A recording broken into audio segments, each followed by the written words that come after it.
Hizb ut তাওহীদের ব্যাপারে সরকার যে সিদ্ধান্ত নেবে সকলে মিলে সেই সিদ্ধান্ত কার্যকরী করা হবে বলে জানিয়েছেন ঢাকা 18 আসনের সংসদ সদস্য এস জাহাঙ্গীর আলম।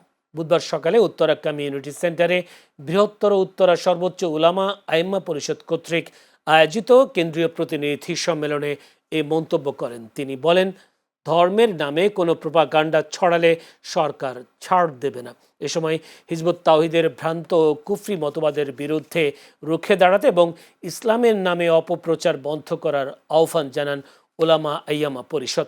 সেই সঙ্গে মাদকের বিরুদ্ধে সরকারকে কঠিন ভূমিকা রাখার আহ্বান জানানো হয়। কথাগুলো তখন আমি দেখলাম আমাদের প্রধানমন্ত্রী স্পষ্ট বলেছে যে বাংলাদেশে আর কোনো মডেল লাইসেন্স দেওয়া হবে না। যখন আলাপচারিতা উঠেছে তখন কিন্তু এই কথা বলেছেন তিনি যে আমাদের বাংলাদেশে আর কোনো মডেল লাইসেন্স দেওয়া হবে না। তবে অতীতে যেগুলো দেওয়া হয়েছে সেগুলোর ব্যাপারে সিদ্ধান্ত কি, সেই সিদ্ধান্ত এখনো হয়নি, হয়তো সেগুলোর ব্যাপারে সিদ্ধান্ত হবে। যেহেতু সিদ্ধান্ত নিয়েছে যে মডেল লাইসেন্স দেওয়া হবে না, সেহেতু সেই ধরনের সিদ্ধান্ত আমি মনে করি হবে, আশা করি।